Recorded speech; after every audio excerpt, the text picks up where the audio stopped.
So yeah guys, welcome to my YouTube channel. This today is I'm going to show you to how I set up my PC. So yeah, let's go. So ayun guys, first you need to know what type of cable you have. Example, this,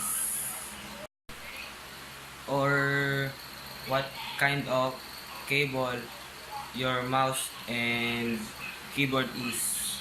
Example, this PS2 or this USB cable or PS cable.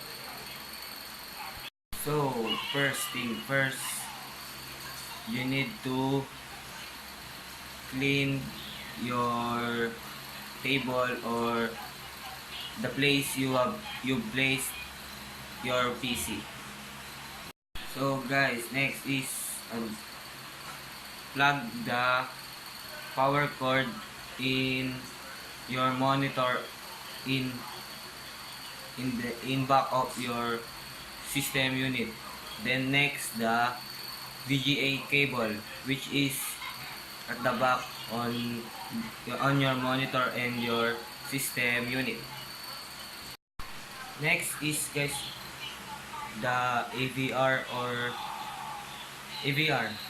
AVR is the main socket or power of your computer or PC.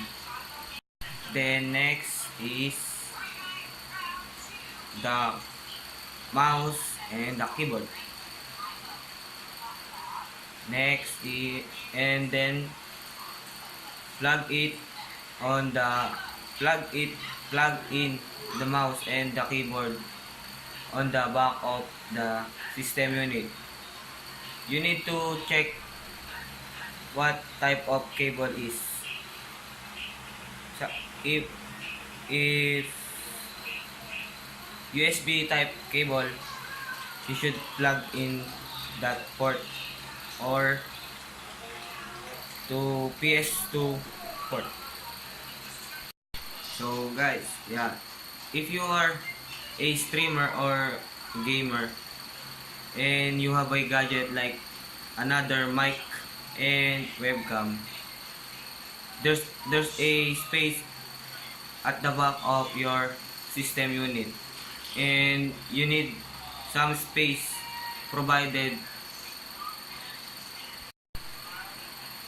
Kailangan guys, may space kayo na dapat kakasya at hindi dapat magkakagulo-gulo yung mga gamit na dinagdag mo pa sa yung PC setup.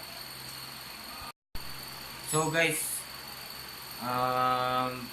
next is the cabling management or cable management.